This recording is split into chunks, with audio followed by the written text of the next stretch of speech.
This conference will now be recorded. Hello and welcome everyone to the June 2021 Evergreen Cataloging Working Group call.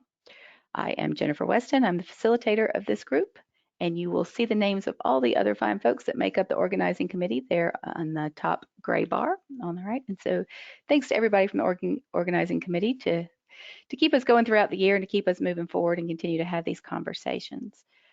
We had a very busy month of May with the Evergreen Conference, and that's what we're going to primarily focus on today.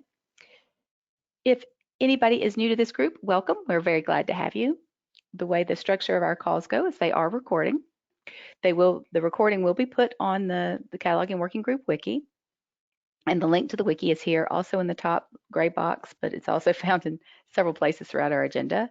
We take notes on our agenda, so this document becomes the actual notes from our call, so they're available immediately after these calls. If you have questions, please feel free to unmute yourself and use your microphones, or put a note in chat. We'll be monitoring those as we go along. So please feel free to do that at any time. We do not have an official program today. We want to spend today's hour together kind of debriefing and decompressing a bit from the Evergreen Conference. Any kind of ideas that were sparked during that, questions you had, conversations we still want to have that we may have started during that or even before the conference. With that said, I'm just going to briefly go through some of these standing agenda items and then get into some of the programs and some of the feedback I've gotten already since the conference. So welcome everyone. Standing agenda items, there's not a lot to report new here. Again, the conference was a highlight of May. There's not been a new release since the last time we talked, but the links are still there nonetheless. If you're, again, new to this call and you found us through the conference, welcome. The tabular release notes is something that this committee maintains. So it's a little different than the official release notes that are put out with each new release. This one is a cumulative document, goes back several releases and kind of just puts them in a more table, well, it's tabular. It puts them in a table so that you can search them by categories. The latest releases are there. The link to the Evergreen documentation menu is there.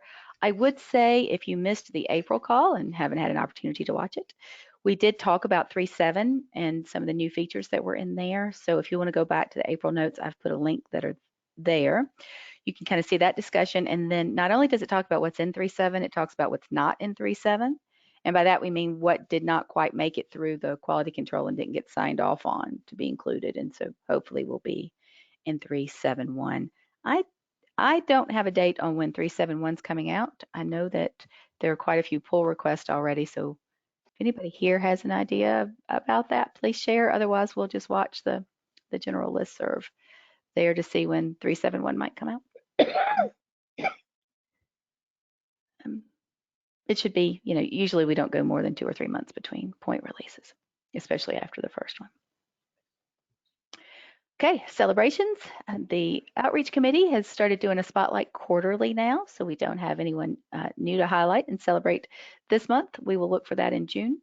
But again, Evergreen Conference is a big thing we're celebrating, so thanks to everyone who participated.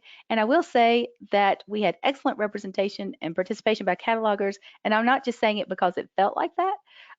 We had a meeting yesterday of the Evergreen Organizing Committee, or the Conference Committee rather, and from all the respondents so far to the surveys, the number one self-identified role that libraries played, that people played in libraries that attended the conference were in technical services and as catalogers.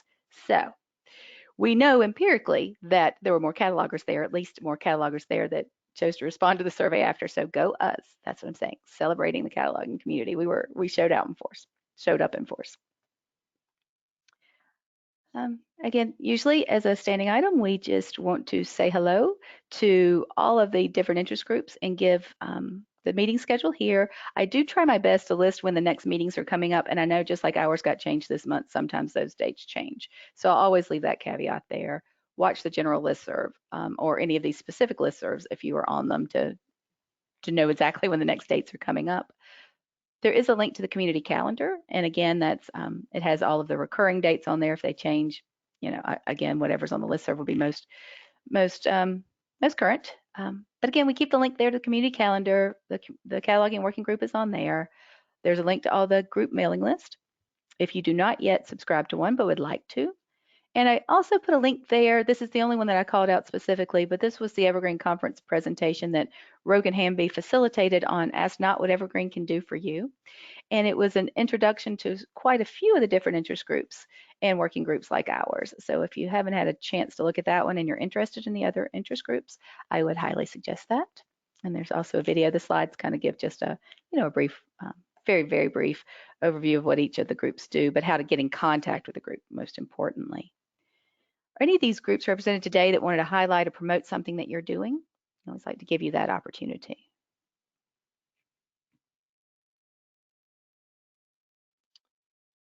I know that Acquisitions had some really great conversations during the conference.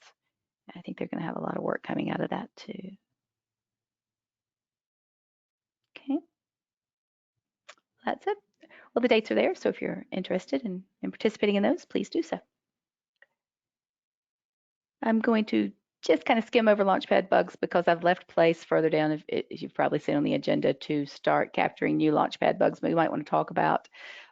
These are just the standard links we have on there. The cataloging Launchpad Bugs will take you back to the wiki. We've got specific searches already configured for you.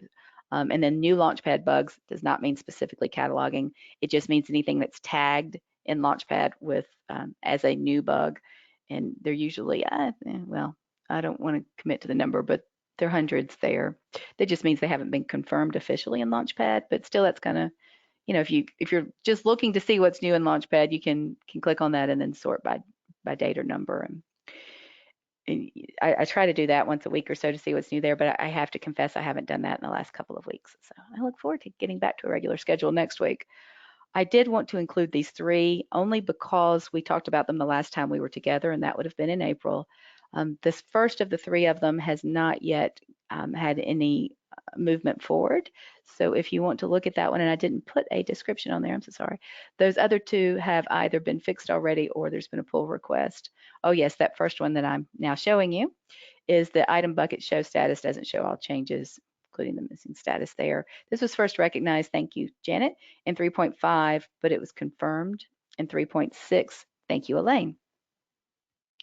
So this is one that hasn't seen any love since the last time we were together. So if anybody wants to add heat or test it out on the version that you're currently using and add notes, that would be great. And again, these are highlighted because we talked about them the last time we were together. Well, and since we're here, let me show you the one that did get fixed about the time we were looking at it. There you go. That's to keep the terms governing use and reproduction note, not to keep it from displaying twice. So that was released in the April release so it went to 3. And if you're new to Launchpad, you can see here the milestone. It went to, well, you probably can't. That's probably too small. There you go. So you can see that it went, when it was released, it went to 3.5, 3.6, and 3.7. And then this last one has a pull request tag on it, which means it'll be tested in the very next release. And this is the staff catalog missing workstation setting for the item table grid preferences. So, and Bill found this one, and it looks like hasn't really seen a cataloger's eye on it yet. So we'll get the opportunity to do that when testing time comes around for 3.7.1. Okay, that's that. And Angular Staff Catalog, there's nothing new there. It's just a standing agenda item. And we just keep these, again, pre-configured searches for you if you want to see Launchpad bugs that are still open. This is Angular Staff Catalog. There are 12 of those currently. And there's 4 Angular blockers, which means that it's something that's keeping a library from being able to successfully use the Angular Staff Catalog. And we've got that as a discussion item a little later on as far as what those might be. So again, this is just a standing agenda item, so you can kind of see how we might talk about these in different months, but because it's in a specific agenda item, we'll go now. Okay, that said, that's my 10 minutes of welcome and introduction to the usual agenda items. So now we just want to talk about the conference. So I'm going to open this up now for some general feedback. If you want to talk about any, just kind of how the conference went for you, some general suggestions you might have. And I have put together, and because I've increased my screen, you can't see all this all at once, but all this is just, again, a table, because I love tables. but these are categorized here. So these are the audience of each presentation of the conference as identified by the presenter. So I wasn't making any kind of subjective classification here. It's what they told us they were presenting on. So they're, your general presentations, end user. And these that say specific, I did that because there were some that said documentation, just one that said reports, one that said management, and then quite a few that said new to Evergreen, which is nice. This just kind of helps us take a snapshot of all the presentations that were available. I didn't put links on here because all the links are now available, out on the conference website. So there's a conference to the schedule and a link to the program descriptions. And on the program descriptions, you have links to the slides and the videos. Let me just look real quick there. So if you haven't had a chance to go back out there since the conference, or if you weren't able to attend the conference and you're curious to see what's available now for viewing, you can just see, for example, here's the first pre-conference, and this is how you will get to that material. Let me make that a little bigger still. There we are. So beside the name of the session, there will be a link that says slides and a link that says video. And thanks to Rogan Hamby again, all the videos have been sparsed into individual sessions and are now available. And I believe everybody's responded with their slides too at this point. There's that. Okay, so now that I've shown you what I've put out here to kind of give us, a trampoline, that's not what a sounding board, that's much better, for the different presentations that were made available, the different sessions that you may have participated in or you might be interested in. Let me stop talking and then ask you to either put into chat or use your own microphones just to kind of give you general feedback about how things went and things you think that you would like to see done differently in the future. And then we'll talk more about some of these specific topics that we've already identified here. We can certainly add to.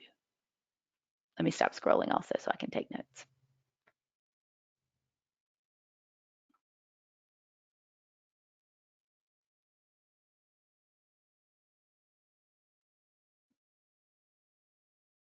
I can keep talking, but I'd rather not be the one telling you because you know what? I had talked a lot about the conference and during the conference, and you're probably sick of hearing me talk at this point. So let's see. Did you feel like there was, let me ask a specific question. Did you feel like there was a nice balance between kind of basic cataloging stuff and welcome to the cataloging community? And I think some of the responses they got back on surveys is that perhaps we should do more in the way of here's how to do something, more demonstrative sessions, which I kind of agree with. I think it would be nice to have sessions that we didn't necessarily just talk about the theory or the more general topics to where we really just spent the time getting to nuts and bolts. That's what I'm going to put. And I'm getting an echo. Maybe else getting an echo.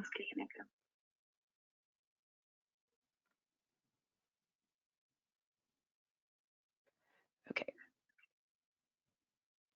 All right, and I'm just taking notes from the chat there.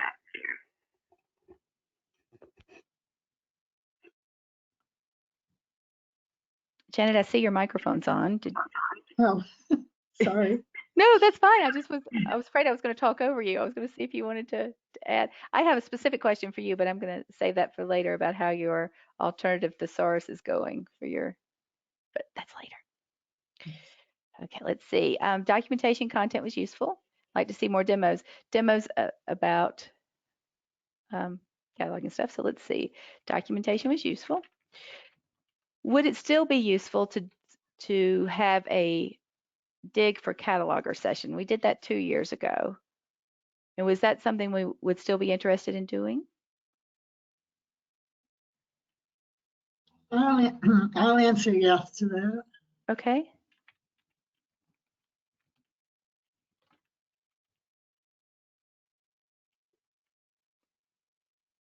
It's a little intimidating 2 years ago, Jessica. Yeah, I think so too. And I think now, we're using a different platform for documentation. So Antora is not quite as intimidating. Also think there's, you're more experienced now. Great. You can lead it this time, Jessica. I will tell, I'll tell Debbie that it's not nearly scary now. But I was going to say that I think I think they did some really great sessions at the conference. I also think there's a nice middle ground to where you can say, here you can do documentation, but you don't necessarily still need to be able to do it in ASCII or do it in Antora. Just as long as we understand the style guide so that we can pass it off to Dig and say, okay, now just do whatever you need to do to stylize it and get it into the documentation. I think that that's where we could spend a little more time on, is how do we get there? Because we know what we need to document. It's just that scary part of, okay, how do we make it into Antora, and do we want to talk about how to commit the documentation? Quite personally, I don't want to talk about how to commit documentation. I do as a long-term goal for myself personally, but not in anything that I wanted to see. That's not going to happen quickly. But if we can just hand over documentation. So I'm just going to add a note. Dig for catalogers would still be nice. I think we would be like medical students, where they say you watch one, you do one, and you teach one. Oh, there you go. I like that. I think I stole that from ER. Excellent source there.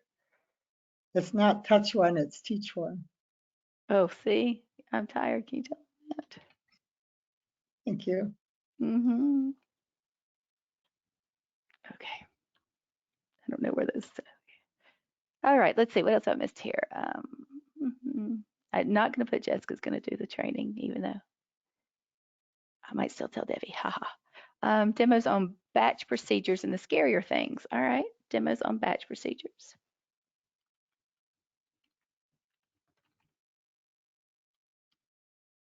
I'm not going to ask about things like the platform and that sort of thing. So Hop-in was glitchy. We know that. I'm looking for any kind of feedback here too about how we might come together as a cataloging community during the conference. I know we had that open channel, and thanks to those that did participate in that, and we got some good questions from that. Let's see, Jessica, item holdings and bib batches. Item. I'm just gonna, oops, type in the right place to type. Would some of the demos be better to have? We discussed having a room that people could come in for cataloging questions, like we had, the standing room in this conference. But would some of it be better for kind of that, where you would be either say, hey, so and so is going to show how to do, batch updating or overlay or whatever at 6 o'clock, come in and do it, kind of thing. I love that idea. Well, and then it might be helpful, because how I do it, there with many things in Evergreen, there are different ways to do it, overlay. But, so it might be a good idea to have a couple of people there to say, well, I do it this way, I do it this way, I do it this way. Mm-hmm. And discussion about varying style, about, different ways to do things. You know what I mean? Yeah, I do like that. It'd almost be like a lightning talk, only it might be longer than 2 minutes. Yeah, that's exactly what I was just thinking. It would be cataloger lightning talks. Yeah, but being catalogers, it would take us 10 or 15. Of course, because we're detailed people. Yeah. I really do like that idea. That way it wouldn't, because like if you wanted to do, say, overlay, that's like, 15 minutes. Sure. And some of the other things, it wouldn't necessarily need to be an entire session. Mm-hmm. But I think there is value in showing people how to do things and to seeing how somebody else approaches the same problem. Yeah, so even if you already have a workflow, it's always good to see how somebody else does it. Well, I have, quite frankly, because if I didn't read the release notes, I might not have known that something was developed that improved my workflow, or I might have read it but didn't necessarily see how it would apply to what I needed to do. So that's always helpful to see how other people are approaching it. Okay, great. I really do, and I think that's.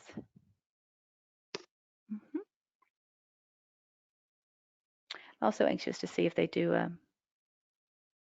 if next year's conference is going to be in person or virtual again. And then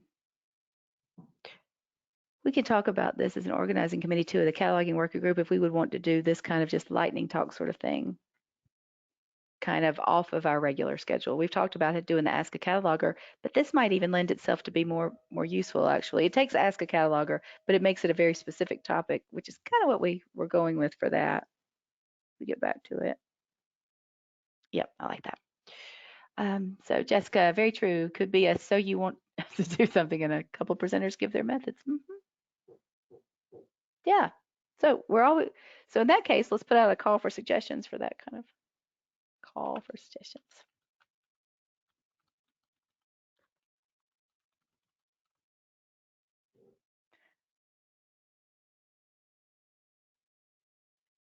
I also think that libraries that are early adopters of new versions, it might be a good opportunity to talk to them too, because there's always a session at the conference that talks about new features, and we tend to do that here on our calls too, and it's kind of high level, but at least it's an introduction to the new features. But I think having somebody that's actually using it could be a good way to introduce the topic to catalogers, because we're going to ask questions that folks that's just in a general conversation about here are all the new features, we want to know exactly what it looks like and exactly how it's going to work, but we'd like to hear from people that are using it already. So I'm just going to add that into my little notes here. Demo of new features by people that are actually using them. That sounds like I'm criticizing. I'm really not. By early adopters.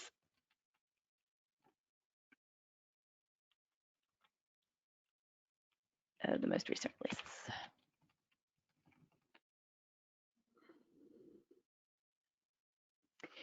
And this, I guess, is where I wanted to pose the question. I'm just taking all these notes up here on feedback. I promise I'll go back and reorganize our notes here later. But I wanted to ask the question here because I got a little bit of more than one responses to some of our cataloging conversations, whether they were just in that cataloging room or whether they were follow-ups in some of the sessions themselves, about we do talk about all these new features, but we don't talk about the bugs that are out there. And I think that might, if we're ready to do this, I'd like to bounce ahead to the email that Elizabeth sent out just a little bit before this, a couple hours ago now at this point, about the Angular staff catalog and its usability for catalogers and other staff, because I think this is pretty important, because either you're early adopter and then you get in there and you go, gosh, okay, this doesn't work or this doesn't look like I want it to, or you're holding back, waiting, going, oh gosh, I hear so many things about it that might keep me from doing this. So I think talking specifically about the bugs that relate to whether it's the Angular staff catalog or any kind of new release or any kind of new development would be good. And while we try to do that, I think doing it as close to the release time would be helpful. So I'm going to leave this here. Elizabeth, do you want to talk a little about, because these were your notes and I don't want to interpret them for the room. Sure. The first one, no, show more details. This is actually part of a larger problem, which is not providing an easy way to see information, helping you see, is this the record that you want? Because everything staff are doing in the catalog, they're looking things up to place a hold on something or add an item or add an order or, do some task to a record. And in the traditional catalog, doing a search gets you a list of search results, and you can click on that like you can in the public catalog to view more details, view some additional fields of information and a preview of some of the items and so on. And that just doesn't seem to exist in the Angular staff catalog. So that's trying to decide of the records that you've brought up in your search, which one is the one that you want to look at is just not that easy. And The second one, this one did come up at the conference. It came up from one of my people, actually. No counts for preferred library. So if you're searching at in our case, at the Noble level, you want to still be able to see that there are, 10 of 10 copies available at Noble and 2 of 3 copies available at your library, the preferred library. And that just doesn't exist, which means that preferred library isn't being used in that way. It's being used to put the items on top, but not for that information. And here, cataloging staff are almost always searching at the Noble level, the consortium level, because they're trying to see, is there a record already in the system that I can attach my item to, or do we need a new bib record for my item? So they're searching at Noble and then looking to see, do they have a copy already attached or not? And that the preferred library just is not giving you any numbers. And believe me, we've tried every tricky combination of search templates and things to make that work, but it doesn't. And I did just want to call attention there. You've got a note on the bug that's a very good suggestion. If you're not on 3.6 yet, you can test it out on the demo server. Yeah, I'm big on using the demo server because, Yeah. well, I mean, partly because we're not on 3.7 yet, and so it's a good idea to confirm those on 3.7. But also using the demo servers eliminates any of the special settings or customizations or anything on your own, on your own system. So. The copy location groups, I don't know how many of you use copy location groups or what you use them for, but here we use copy location groups for adult, children's, and teen for the public libraries. So there's a scope for Salem Public Library, and then there's a scope for Salem Children, Salem Teen, and Salem Adult, which we love. And then we also have some big scopes like all the children's collections, all the adult, all the teen, all the academic libraries, and all the public libraries. And we're used to having those in the drop down and using them, and that is just gone. So we can't limit by copy location group. And I see there's been some discussion in the Launchpad bug where Bill says he thought that was primarily a patron use, which we all chuckled at. Well, I mean, and this is nothing against Bill at all. And he's asking the question, but right. There's nothing, to me, there's no way that staff, the public searches that staff doesn't also search. In fact, it's almost the opposite. There are ways that the staff would search that the public would be unlikely to, searching by OCLC number, for example, or by mark, expert search. Sure. But there's nothing.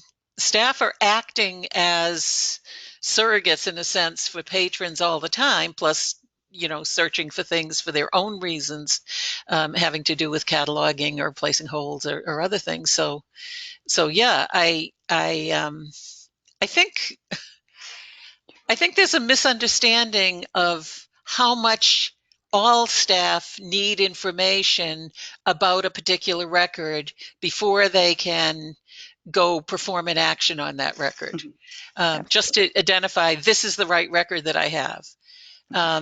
The failure to jump to let me go back to that. A single record when you only get one hit, that's a minor annoyance compared to the rest of these, but it's still annoying, and is also something that we're losing. And then my more general issue is that when staff look up a title, they get very minimal information in the Angular catalog.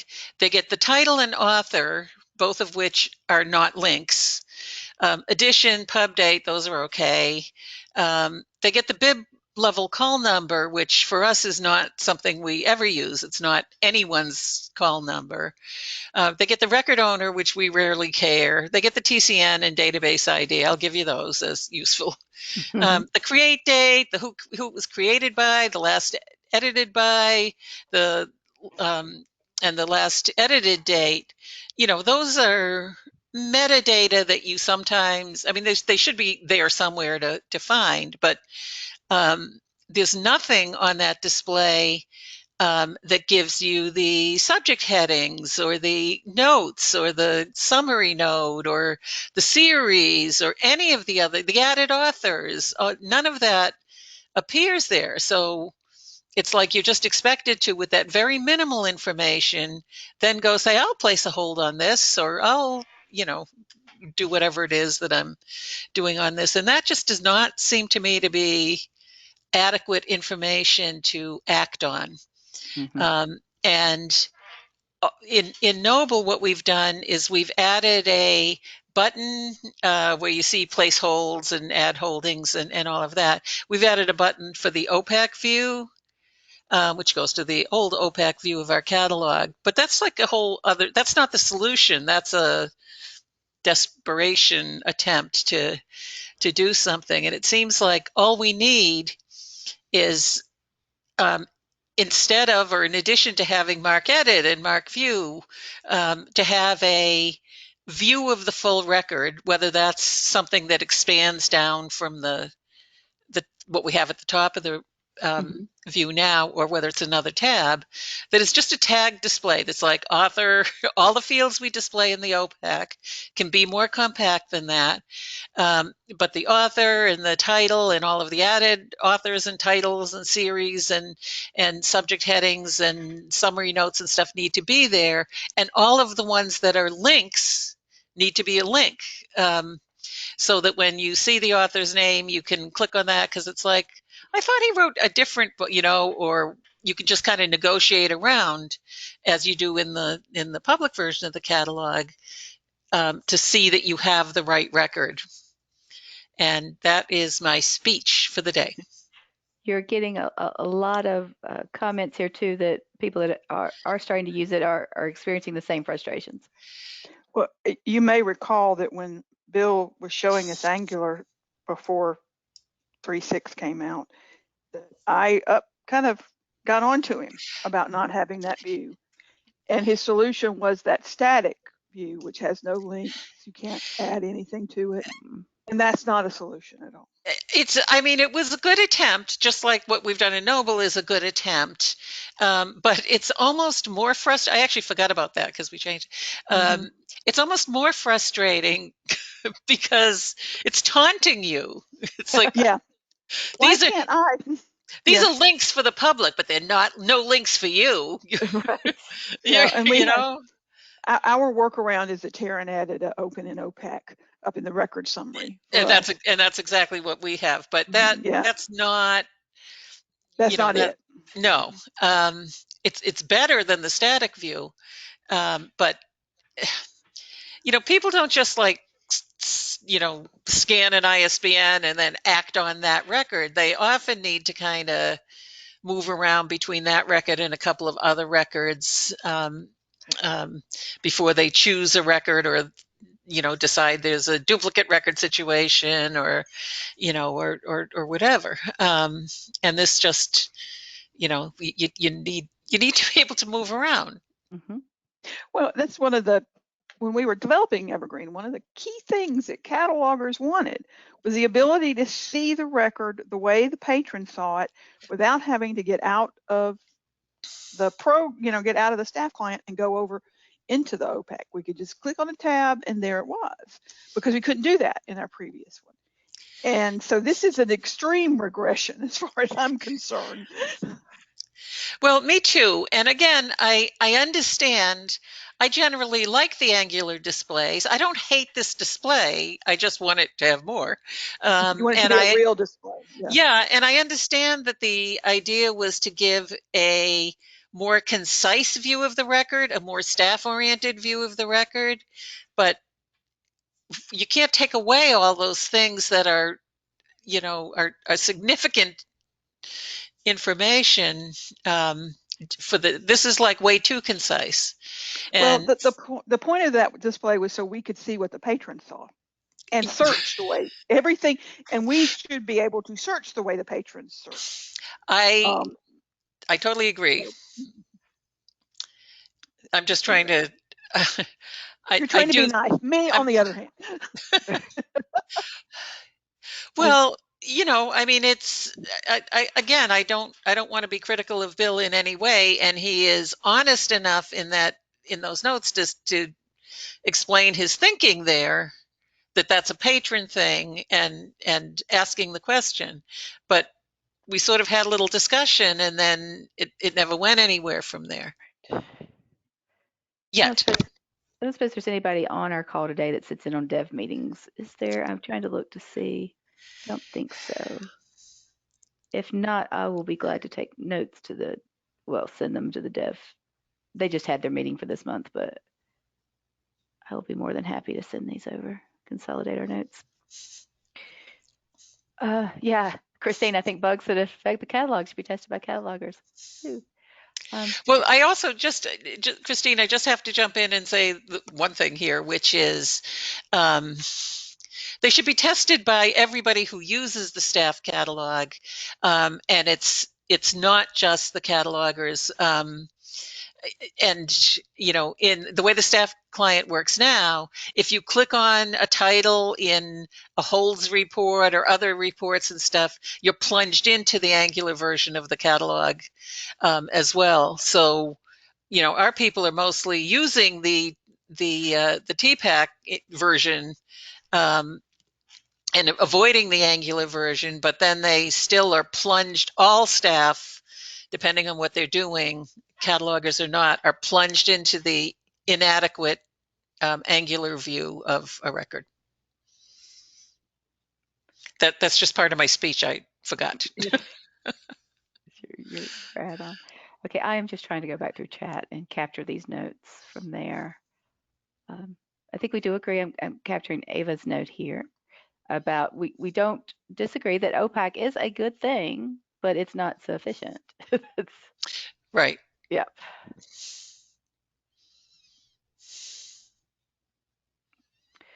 Let's see. I wanted to ask a question to Christine, and I forget what it was. Let me go back up, Christine. Oh, the EResource links. Do we know if that's a bug that's been reported? There were EResource links in 3.7. Okay. Good. So maybe, do we think that was a 3.6 problem? I'm sorry, I just, let's just say verify. Okay. Let me just say they're present 3.7, and we'll just say investigate in 3.6 and earlier before 3.6. Oops, what happened there? All right. Are you able to hear me? Sorry, this is Christine. Sure, we can hear you. Oh, yeah, okay. The EResource links do not display in the staff catalog in 3.7. Yeah, I'm just looking at that to test my own words here. Yeah, they do not.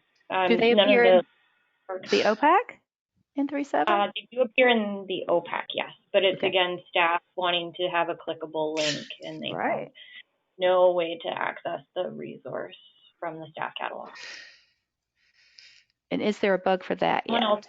Someone else pointed out that the other links, or like the 506, isn't showing as well. So really, we're missing a lot of links. Our catalogers are very upset. We are very disappointed that we didn't discover these things. We would not have upgraded to 3.7. Mm-hmm. Well, we're sorry that you're having to go through that. We do thank you for bringing all this out so that we can try to get some attention drawn to it. There is a bug for the missing links. The search link from added content is 1910452. Okay. But I don't think that specifically the 856 one has been logged yet. I can create a new bug for that one or add a comment to that 1910452. All right, I'm going to see what this one is that you posted in chat there. Oh, that's the patron view. Okay, Yeah, that's the bug where they decided to remove all of the links, and I think that bug should have been tested or something by other people. I'm not really sure how that one got pushed through. Well, I normally look at all bugs, but I don't yeah, you do. remember seeing that one, or I didn't. I guess perhaps that was one of those days when I didn't have enough coffee and I didn't realize by patron view he meant OPEC view. So Well, yeah. I think, there's a lot going on and a lot of changes, and this one just sort of we didn't just, when we were testing either, we didn't think of it as like, the daily users workflows. We didn't, we missed And I was looking, so. yeah, well, and it all happened within a week. It was first filed on 10/21, and then it was released on 10/29.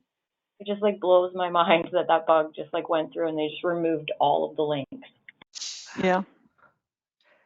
That's our nemesis. All right, so there's the one that you were telling us about, the search links and added content. This is the one now that we can just keep adding to things that are now missing that we want back. Okay. Yeah. We put a link in there.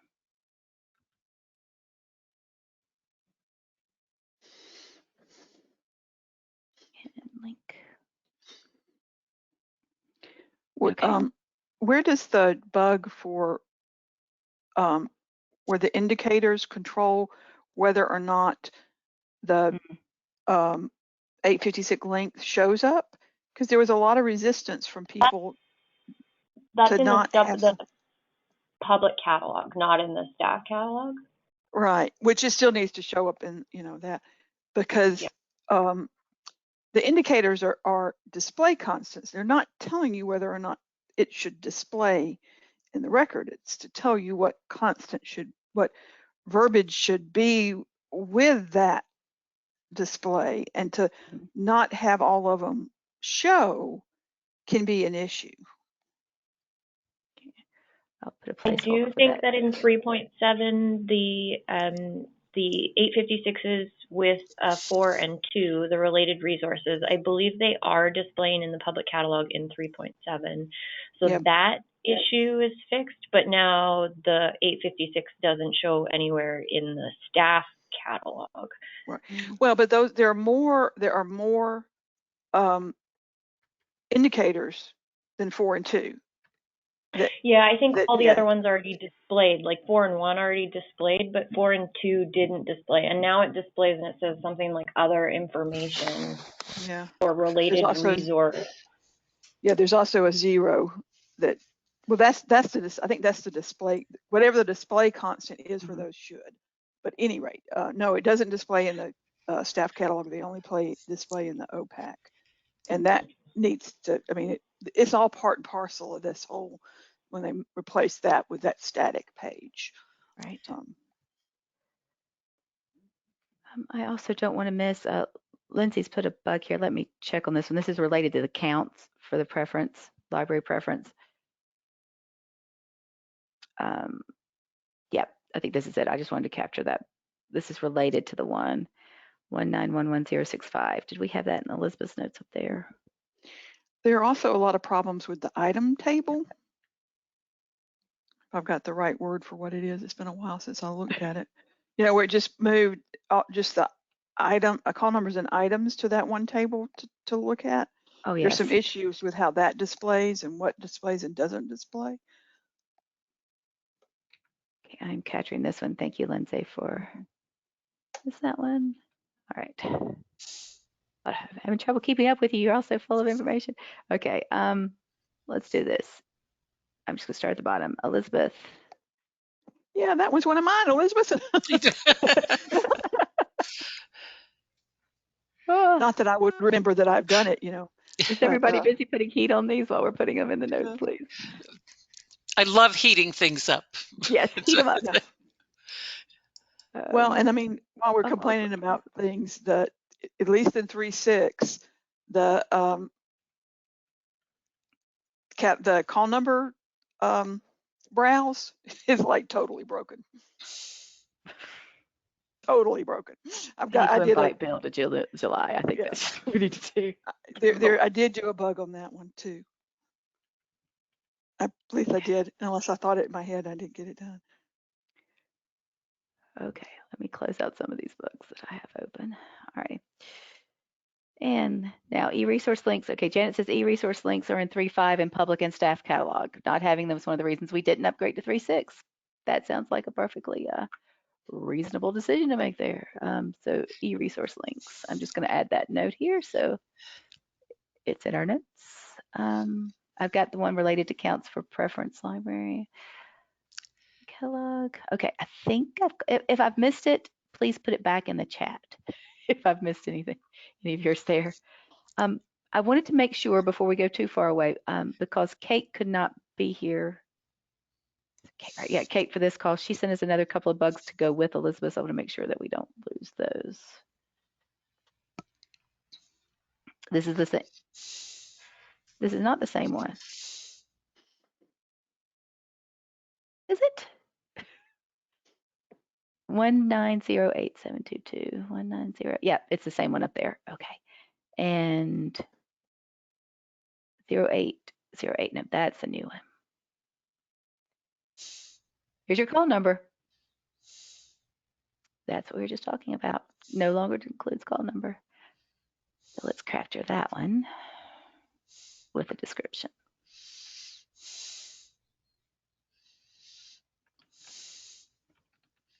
See, I feel like we need to do a presentation, like a demonstration of the Angular staff catalog, showing all the things that are missing in context.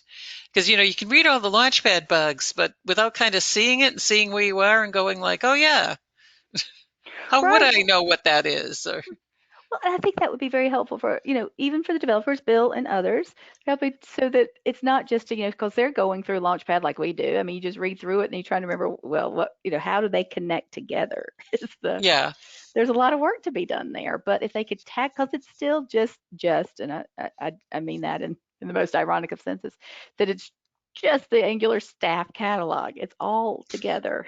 That if we could just pause and focus on it for a little bit and address some of these without, making changes that then we have to talk about it regression each time a new release comes out. There's some blockers. And I think Chrissy's making a good note here that there are libraries that would want less detail. The Angular has many more details they don't use at all at the level. I'm glad you put that in the chat there.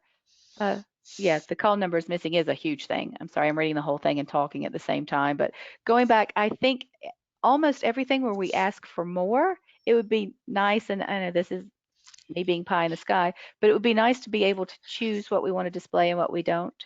It really would. And I know we've talked about that tag by tag and label by label for a while, but especially this whole being able to view conversation up there. While yes, the whole full display, I think if it's too much for some libraries, or too much is the wrong language, but if some libraries don't need to see as much as others, it would be nice to be able to control it. And I don't know if that's yet another organization, just another.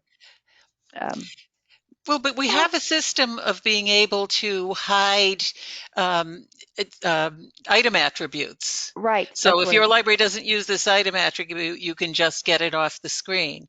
And that to me is really good. As a trainer, the less I have to say, don't look at that, don't look at that. Mm-hmm. That's not, it says bib level call number, that's not what we use. Everything that doesn't need to be on the screen, that doesn't serve a useful purpose, is clutter, and something that's using up real estate where something useful could be. So we want to make it optional so we can customize the view per library system or per library. I think it should be able to be customized all the way down. So you decide that this is going to be set at the consortium level or at the system level or at the library level, or whatever. Okay. So really what we're calling this full view. Details, optional. Details, and by details we mean fields, labels. Yeah, I honestly, with the regular fields and labels, to me, anything that we display in the public catalog should be there. But it's this other kind of not non-bibliographic metadata, the last edited date and the owner of the record, all those kinds of things are just, at least in our system, they're rarely used or looked at, and probably mostly by our staff, not. Or just as an option. So the other metadata Yeah. that's not displayed in the public catalog, we would like to be able to say we would like to make it viewable or not. We want that choice. We do left. That sound fair? Yeah, although honestly, if it were more customizable, like I don't care whether your library decides they don't want to look at the 520 summary notes. I can't gasp hard enough at the moment. Extra customizability is not a problem, right? But okay. And we'll have to start somewhere too, I think, as far as, or is it just simply show them all and then make it all, do we really want to have to go in tag by tag and identify which one we want to display in the staff catalog? Well, I don't, but, So I wonder if is there a third level, show more, show less, and then show cataloging view? And then you can, I don't know.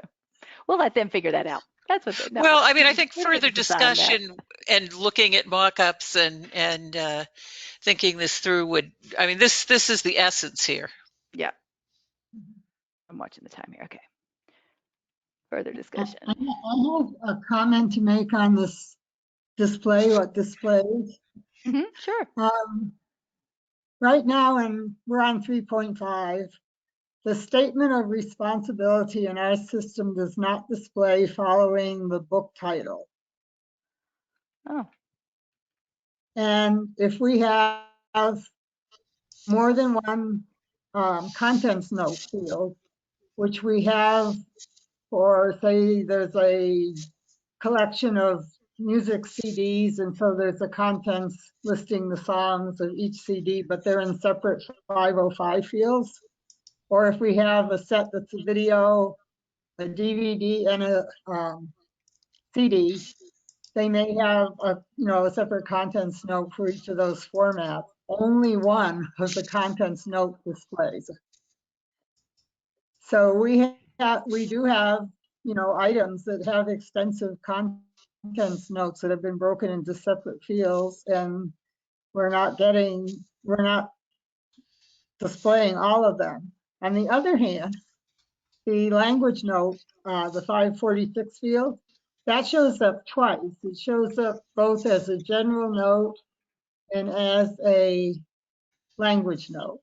Shows up under the, it'll say general note, then it'll say includes index. And then they'll be, like translated from the German, and then further down it will say language note, transfer, Yeah, I'm scrolling translated from the Greek. If that's, nope, that was terms governing use and reproduction. They fixed something similar to that, but not language. Right. There were, Okay. yes, I think I commented on one of those bugs where something wasn't displaying. And I made the comment that some things display twice.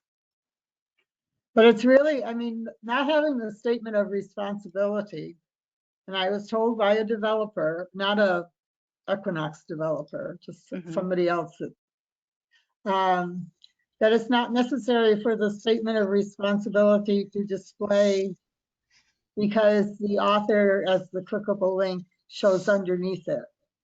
Okay, that's fine. So it's not quite the same. I'm trying to explain it's not quite the same because in many cases with Asian authors, the name that displays in the statement of responsibility is not the name that's the clickable link. Okay, I And think I've yes, the captured that, clickable Jen. Yeah, that's. I've made a note to myself too to confirm that in 3.6 and 3.7. So, and make sure we have that bug there too to add it to confirm in 3. And oh gosh, this hour went by fast. Let's see. I think I've captured your notes. I would like to suggest that what we do as a group is something similar to what I guess Elizabeth Elaine, together you suggested to me that we put together some kind of comprehensive presentation of all of these different pieces, all these different bugs, but then, in a viewable format so that we can then either invite Bill into a conversation or provide something to the next developers meeting. Yeah, I would certainly be willing to help with that. Okay. And I think it's only respectful to Bill and other developers to show them the context and not just a list of like, here are all the things you did wrong. Right. You didn't Because know that's we not what we needed these. mean. Well, yeah. So I just think that helping them see the situations would be helpful. Okay. I'm just going to say, I'll just put that. If anybody else wants to be involved in this, let me and Elizabeth know, and then we'll put together a time frame for this. I don't have to go right at the top of the hour, but I understand others may, so I'm going to stop recording right at 3 o'clock. But if anybody wants to stick around while we finish up a few notes, please feel free. Okay, there's that. Christine, I think I captured your 5XX fields that show up twice.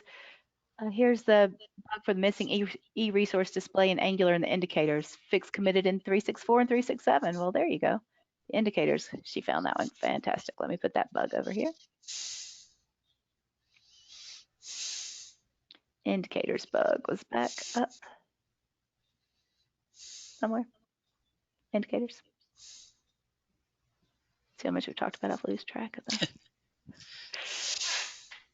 EResources. There it is. Here it was. Okay, there. Okay, got it. Typing while watching me as always. Okay. Of course, I think those few that have attended these know that I'll go back and fix that. Okay, anyway, good enough for now. Okay, anything else we want to capture amongst this? Our next meeting is, I said I was going to stop it, so thanks for today. Our next meeting will be on August 10th. Topic to be advertised in the very near future. I'm going to hit the stop button and then we're going to talk about our next steps a little bit, but I do want to keep this to just an hour so those that might be watching the presentation in the future will know it's just an hour. So let's stop recording. Thanks again. Catch us on the wiki, catch us on the listserv if you have any questions, and please hit apply heat to all the bugs that are listed in our notes. Thank you so much.